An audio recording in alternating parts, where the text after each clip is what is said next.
Nicely done. Ryan, thank you. What a wonderful introduction, Ryan. Oh, it's my pleasure. No, the pleasure's mine. Hi, Phoenix. This morning I woke up. I stepped outside. The heat hit me. It hit me so hard, I could no longer see. I was Phoenician blind. Thank you.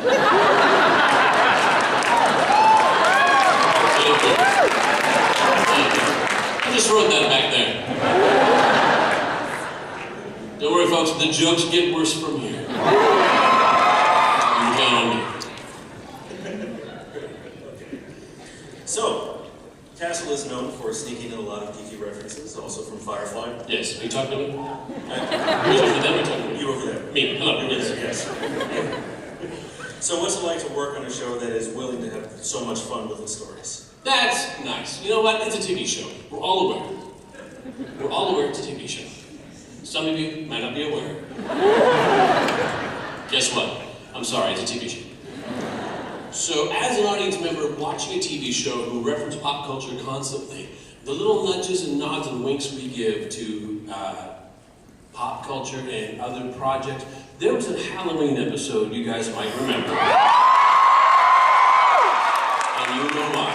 But let me tell you, everybody on that show, the rest of the cast, John Huertas dressed as his character from Generation Kill.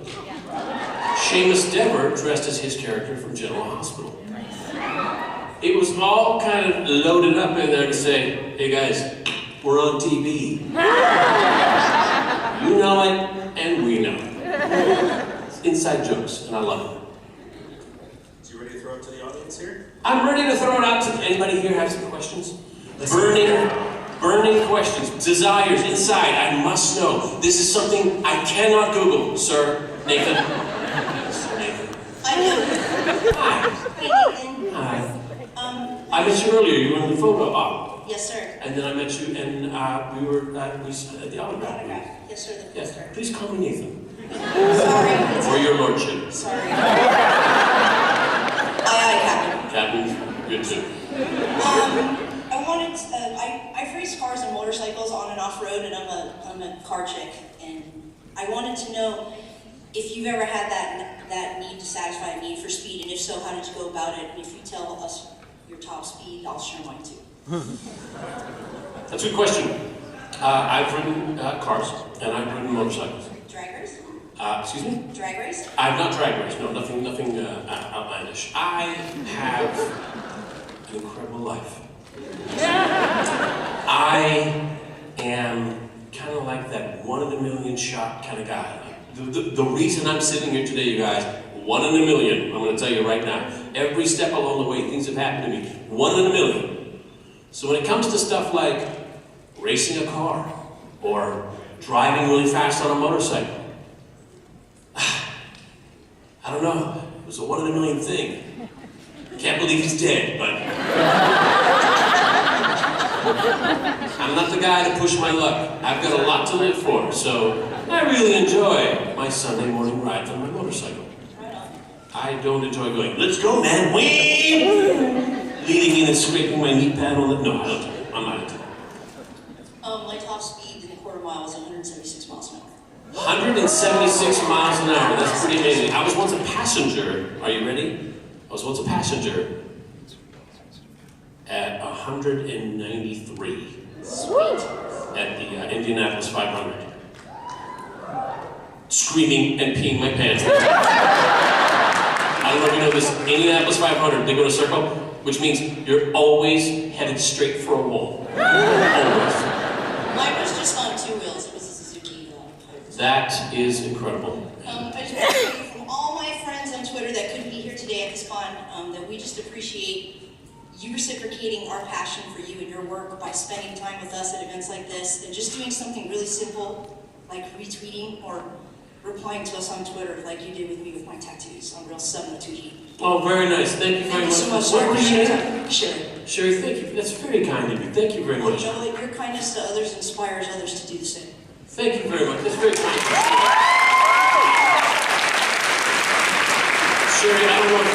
sometimes I go to these, and I wish, sometimes I'll go to my junk drawer and I'll pull out stuff and I give it out to people who, I didn't bring anything today.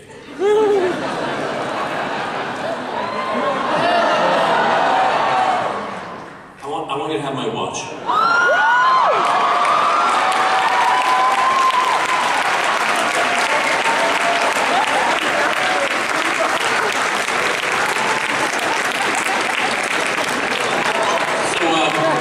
What time is it? Is there another question? You have another question? Over on this side. Hi. Hi. I was wondering if Firefly had gone on longer, what is something you would have hoped to have gotten to do with either just now or just like the story in general? Alan Tudyk constantly pitched episodes, ideas. He had his mind was always moving.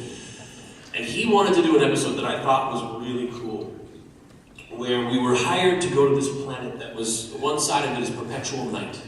It's always facing away from the sun it orbits. And on that night side were dogs so wild and so vicious that they could not be contained. And some guy, some evil, dark overlord, criminal guy, wanted them for dog fights. So we were hired to go catch these dogs. We have this flask of musk, some kind of musk that attracts them, and we're out there and we're supposed to get them, and Jane is farting around doing something stupid, and we're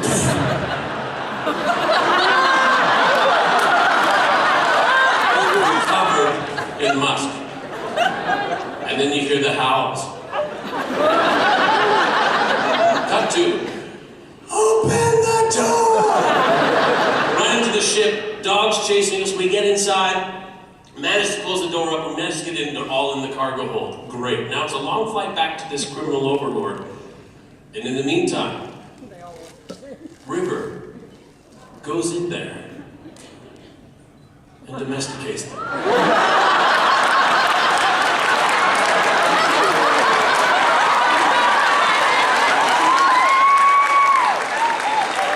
What was your name, sweetie?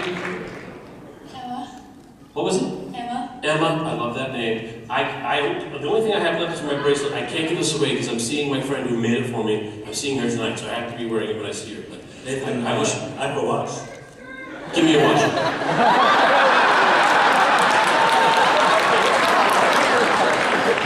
Yeah.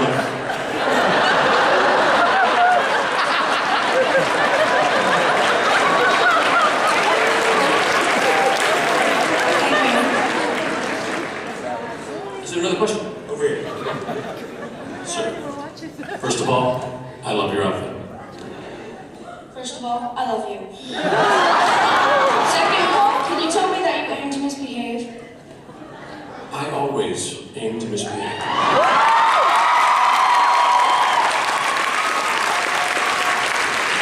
And you? Me also. Third of all, do you think after Firefly was canceled that...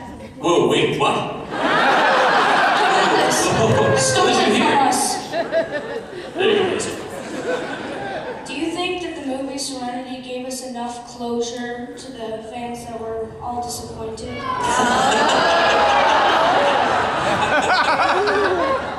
I'm pretty sure not. I'm going on here and say no. There's that. And then every April Fool's, people are convinced it's going to start again, and you get really upset on Twitter. I'm going to. What's your name? Al. Excellent question, first of all. Second, you're obviously an incredibly handsome and talented man. Thank you. You're welcome. Alec, here's where it gets weird. Firefly was the best thing that had ever happened to me, and to this day, in a lot of ways, it still is. In a lot of ways, it still is. Having that thing canceled broke my heart. That not even 28 pints of chocolate ice cream could satiate or fix that heart. When I got Serenity, I got it back. It's all I wanted. I wanted it back, and I got it in the best possible way. It's really hard for me to say it's not enough. because I got everything I wanted. So I want to be very, very careful in my thoughts and in my wishes and in my gratitude that I remain thankful for having another chance. Great question, guys.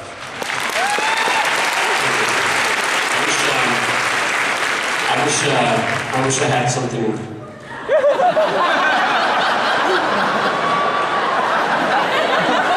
looking at my watch.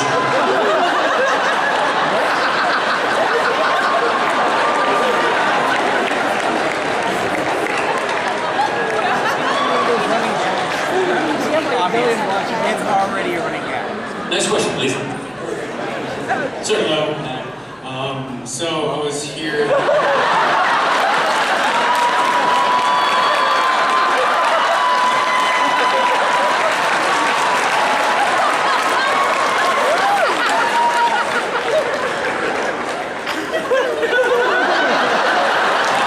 good. Thank you very much. We're all set. Thank you so much. You're very sweet. We're all set. Thank you. So your name is? I'm Michael. Michael, nice to meet you. So I was here to see Mark Shepard the other day. He told me how you used to give him sandwiches on the set whenever, and that you were like the nicest guy on the planet to him. So I was wondering, what is the nicest thing someone's ever done to you on the set? Excellent question. Is it not working yet? Yes. Being a guest on someone's show or on a set, that's what you start doing. It's very rare that you go, yeah, sure, knock it out. You schlep along and you take little tiny parts along the way. Being a guest on someone's show is much like being a guest in their house. If you went to someone's house and they never spoke to you, and you didn't know where the bathroom was, and you were hungry, but you're not going to go into someone else's fridge, it's an awkward time. I've been on shows where you're a little more than a speed bump, where they barely slow down when you're there. I've been on shows where they say, hey, come on outside, we're going to go for a smoke. I don't smoke, but you talk. Come chat. We're all going to this place for lunch. Please join us. Places where they make an effort to make sure you're comfortable. You're either pinching that baby, or not pinching hard enough. I'm just kidding. I love babies. Okay, good. Probably upset about Firefly being canceled. When someone treats you well, and you're relaxed and you're comfortable, all you have to worry about at that point is your job. I just want to do a good job. When they're not treating you well, all you can think about is, when do I go home? Please get me out of here. This is the worst. So, the thing I appreciate most is kindness, courtesy, consideration, respect. Which I think we all deserve. Don't ever watch it.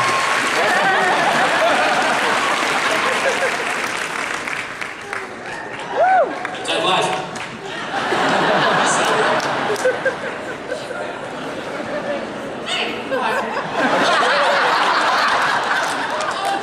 First, I'd like to say that the first time I saw you, I absolutely hated you. Okay, in my defense... I think she's going somewhere. Hang on. Let's have her. In my defense, it was on Dr. Horrible. But after that, I saw you on Firefly. Love you. But after that, I saw you in Buffy, and you're like, you're creepy and horrible. That's not it.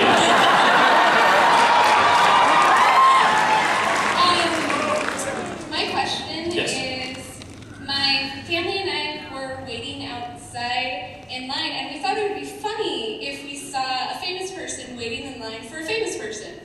So I was actually wondering who you would wait in line for to see at a convention. John Ratzenberg. I just did it today. I watched Cheers like crazy when I was a kid, and hearing his voice is like talking to family, because it's so familiar. I've heard it so much. When I hear his voice, I go, oh yeah, hey, it's me. He doesn't know me. Anybody, pretty much anybody from the Star Trek universe. I was fortunate enough to sit down and have dinner with almost the entire bridge crew, save for the captain and Wesley Crusher. At one dinner, I've had dinner with Wesley Crusher, with Will Wheaton, but at one dinner we had LeVar Burton, we had Marina that's what I said.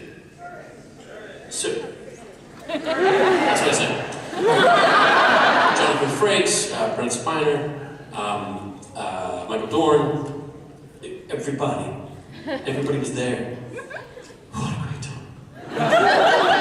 Half the time I'm nudging the guy next to me. This is so cool, I'm having dinner with Star Trek.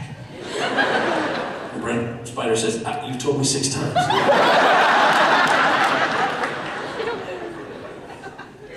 One of the best parts, one of my favorite things, this is my favorite thing, by the way, to do at cons, is the panel. See where you guys are at, and when you laugh at my crappy jokes. Perfect.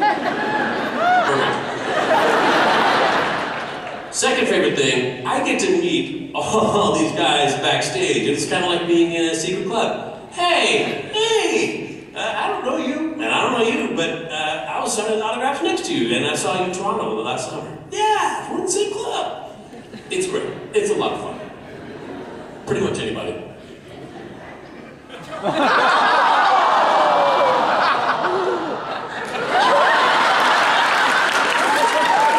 I'd watch.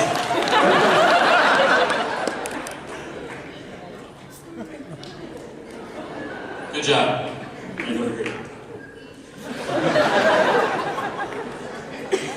Hi. No, hi to you. Oh my gosh. Nice to meet you. So I was just wondering, what has been the most rewarding experience on Castle? Oh, that's a good question. The most rewarding experience on Castle. I've never had a job last this long. We're about to start season 7.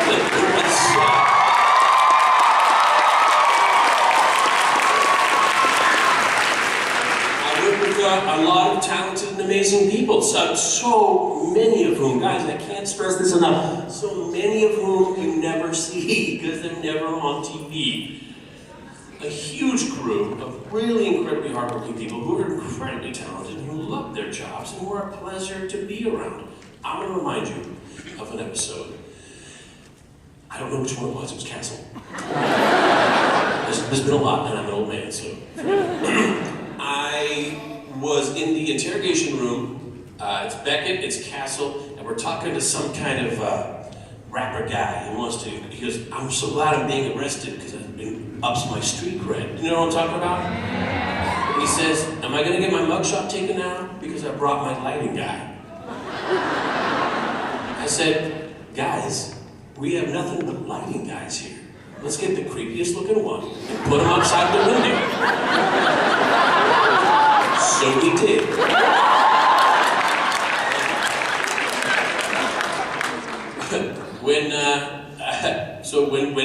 He goes, I got my lighting guy here, and we look to the window, and there's this dude with a long goatee and tats all over him, he's shaved head, he goes like this.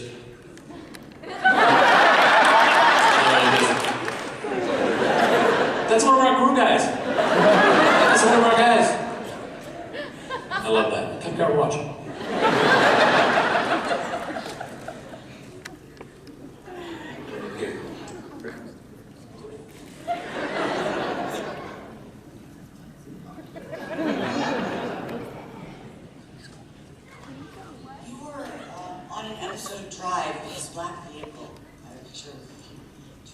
That I was curious about the making model of. That's a Dodge Challenger. Okay. That is a Dodge Challenger. I want to say the year was a 7. Yeah, probably not.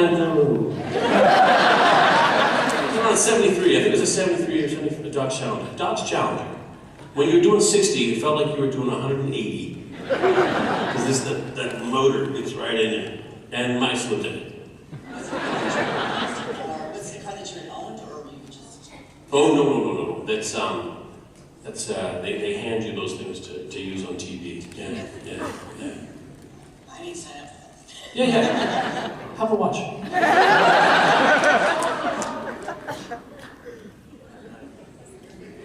Thank you, Angel. Hi. And you are? Kayla. Kayla? Someone's standing behind you. Don't look. Don't look. I just wanted to know, since it's probably really silly to ask who your favorite character you've ever played is, I wanted to know what was your favorite part about playing Captain Mal? I learned a lot playing Captain Malcolm Reynolds. I learned a lot. I learned lots and lots.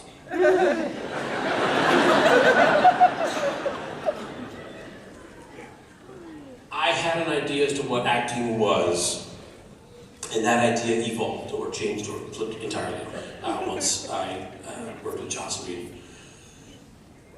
I would say, there are actors who talk about acting like, don't talk to me and don't call me by anything other than my character name. I'm not into that. I'm sorry. Some people, I think, maybe find acting very difficult and they have to go to extremes. That's fine, because they do wonderful work. That's not my flow. Not my jam, folks. I pretend. I don't like to get shishi-foo-foo about the process and how I pretend and all that kind of stuff. I just do what I do, and don't like to torture anybody with the process. However, there were times, it's goofy, I know, there were times when we were filming Firefly, when everybody's looking at you, and they're talking at you, and they're calling you captain, and they're talking to you like they're the captain, and you're sitting in the chair like you're the captain, and sometimes, for a second, you feel like you're the captain.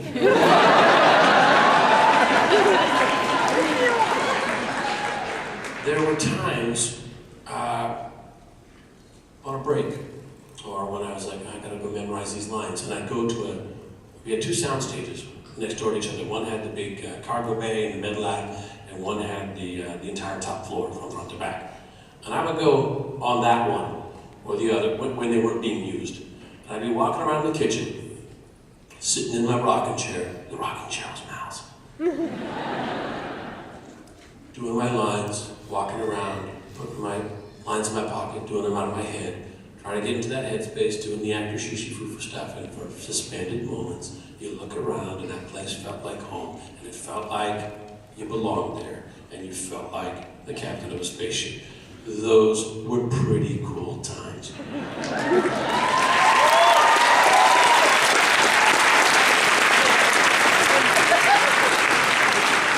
Come grab a watch. Question over here? Hi, huge fan.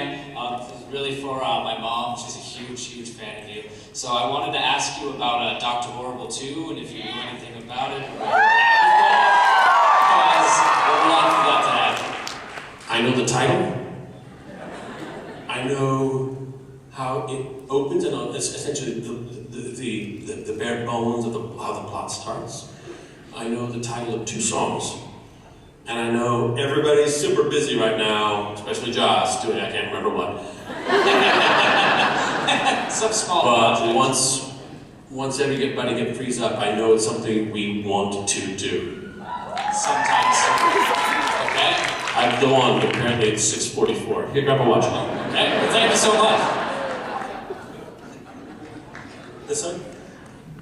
Yes, I had a question. If you had taken the opportunity to pitch Bruce Campbell as that poser in a parka, aka Johnny Snow, to Joss Whedon.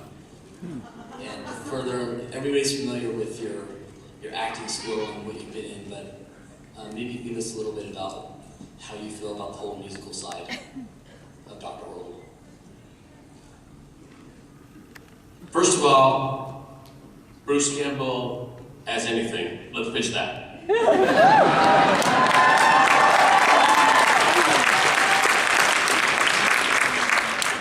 I've had Bruce Campbell to my home, little parties I have at the house and whatnot, and Bruce Campbell comes, and people come up to me and go, oh my God, you'll never believe who I just met. Bruce Campbell? Yes! He's awesome! But like for real. He makes quite an impression. He's a really great guy. Yes, I would pitch him for anything. The second part of the question was, how do I feel about the musical aspect of Dr. Horrible? Was that it? Sure. As a rule, when Joss Whedon calls and says, "Hey, would you like to?" you say yes. That's the rule. And he called me and he said, "Hey, my brothers and I, and we wrote this thing, and we're writing it now, and it's going to be pretty funny because it's going to be great. It's called Dr. Horrible's in One Blog, and it's going to be Neil Patrick Harris. We want you to come in and play the superhero who's the dick, who ruins his life." I said, "Yeah! I want to ruin Neil Patrick Harris's life!" "Oh, you mean pretend?" "Oh, yeah." So I said, "Yeah." He said, "And it's a musical." I went, "Yeah." "Yeah." They were very good about helping me out through that. I can carry a tune in a bucket. I really can. When people say, "Hey, if Dr. Horrible was on Broadway, would you play your role?" Sorry, man.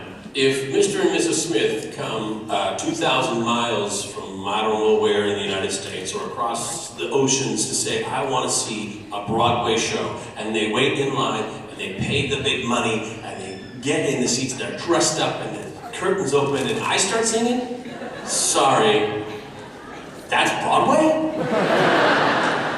There's incredibly talented, well-trained people for that job. Like Neil Patrick Harris. Who's ruining my life. By raising the bar every time. Thanks.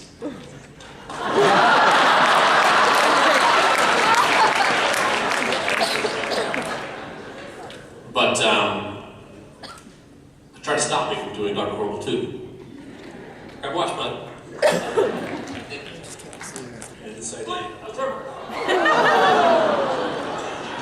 You've got another eye, right? Put pressure on that. Elevate it. She's fine. Put something under her head while she lays there. Sir. Good afternoon, Mr. Fillion. Please call me Nathan. Thank you for coming and bearing the heat with us in Phoenix. I know you have a very busy schedule. That's very kind of you. I really appreciate you coming in. My mom is a huge fan of Castle, and she sent me a text. She's recovering from knee surgery right now, and she wanted to know if I could give you a kiss for her. And she said, "Please." And you know, you can't disappoint your mother. You gotta do what your mother tells you to do. You just got to. He does have two things I'm totally not into. One is being manipulated. Yes. Two is kissing strangers. Yeah, I know. I'm real sorry, buddy. Can I have a hug? You don't ask it of your plumber. I don't think you should ask it of me. And if I kiss one person, I gotta kiss everybody. But why don't I give you a watch?